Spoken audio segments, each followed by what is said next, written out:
โอ้โหคือเมื่อกี้นี่คือแบบดุเดือดมากนะฮะน้องการติดซุบอลนะคะนี่น้องการยืนนะคะจะติดซุบอลแล้วค่ะทุกคนติดตามดูนะคะสีเหลืองและสีฟ้านะครับเรียนเชิญเลยนะครับ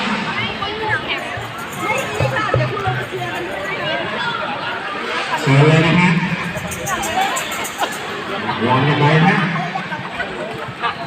สีเหลืองพอแล้วสีฟ้าว่าไงครับพอแล้วครับพอแล้วนะโอเคสีฟ้าจะเป็นคนเล่นก่อนนะครับโอ้โหเอาจริงเอาเลยนะฮะเป็นบอลลงสีเหลืองนะครับสีเหลืองตัวเกมด้วยมุมเส้นนะฮะจังหวะนี้ตัวตึงนะฮะจะต้องประกาศได้ยังไงคุณแม่ตัวยังไงได้อยู่นะฮะเอาเลยเอาโดนไปได้จังหวะนี้จริงเลยพยายามโยนบอลกลับมาได้ไหมถึงฟ้าแล้วทำบอลอยู่นะครับส่งทีมการมาส่งเข้ามาส่งทีมการเข้ามาแล้วโยนดูซิว่าสีฟ้าพยายามครับเดินกับผมยังเป็นสีฟ้าอยู่เอาสีฟ้ากับสีเหลืองไปกันนิดหน่อยเอาละครับสีฟ้ายังไงคนหน่อยนี้ยังไงครับแล้วกันจะมาทำยังไงครับโอ้โหสีฟ้าเอาตรงนี้ได้เอาตรงนี้เคลียร์นะ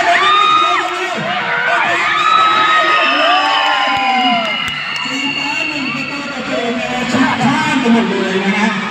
เป็นบอลของสีเหลืองนะฮะ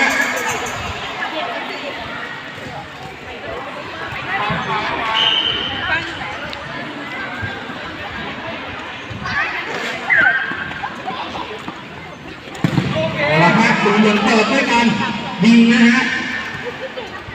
จังหวะนี้สีเหลืองยังได้อยู่นะครับ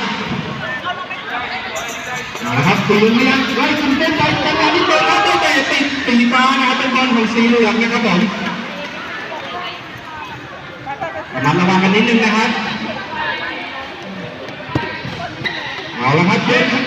ข้ามบอลแล้วสีเหลืองสีเหลืองสกัดไปนะครับเป็นบอลของสีฟ้าครับผมเอาละครับสีฟ้าจะเป็นคนตั้งเตะเองนะครับนะครับเริ่มมองหาเข้าเลยจังหวะนี้เอาละครับยังอยู่ลิ้นเต้นอยู่จังหวะนี้ยังไงเลี้ยงเข้ามากลางเลี้ยงเข้ามากลางแต่โดนตีนเข้าไปฉกเอ็นนี่เลยตีนจังหวะนี้เอาละครับสีฟ้าก็ตั้งเกมขึ้นมาใหม่นะฮะตอนนี้เล่นออกมาจังหวะนี้ตกไม่ซ้ายเลี้ยวโผล่หลังได้สบายๆนะครับผมปกติยืนมองยาวไปยังไงครับออกข้างนะครับเตะมันนะครับเอาละครับสีเหลืองเปิดเข้ามาแต่สีฟ้าฉกกันไม่ได้จังหวะนี้สีฟ้าเลยแต่สีเหลืองกันแล้วโอ้โหติดตัวนะครับสีเหลืองไปนะครับไปนะครับ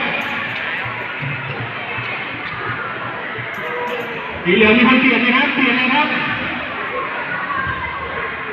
มานั่งโอเคครับเอาเพื่อครับส่งตัวแทนมาแล้วนะฮะเป็นบอลของสีเหลืองนะครับเอาละครับบอลพยายามไปข้างหน้าแต่ยังโดนสกัดได้จะเป็นบอลของสีเหลืองอยู่นะครับสีเหลืองโดนมาข้างต่อมาแต่โดนสีฟ้าสกัดได้ยังเป็นบอลของสีเหลืองอีกครั้งหนึ่งนะครับ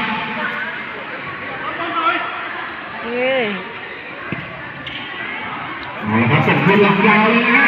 โอ้ว่าไงครับโดน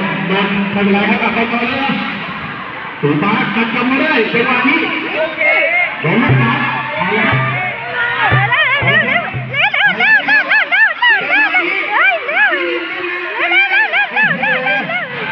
เลี้ยงกันลูกโตแล้วนะครับตอนนี้อาจารย์น้อยนะครับเปิดตานะครับโตไว้เพื่อนให้ทำอะไรเป็นบอลของสีเหลืองครับผมส่งออกมาเล่นเล่นข้างต่อนะครับเอาละครับพยายามหลอกล่อเลยยิงตัวไม่พอโอ้โหตีฟ้าได้บอลนะครับประมาณนี้ตีฟ้าไม่ได้เราไปยิงเต้นเลยแล้วก็ตาแล้วก็ออกโดยสีเหลืองนะเป็นบอลของสีฟ้านะครับเหลืออะไร1 นาทีนะฮะเอาละฮะตรงนี้นึงนะฮะเป็นบอลของสีเหลืองสีเหลืองจะมาตั้งเลยนะ เตะแล้วค่ะ เอาละครับตอนนี้คนกินกันอยู่ถูกมาเรื่อยๆจะไม่ได้แต่ยังตรงแล้วก็ได้กลับขึ้นมาส่งเข้ากลางหมุนหนึ่งรอบเอาละตันหน้าต่อไป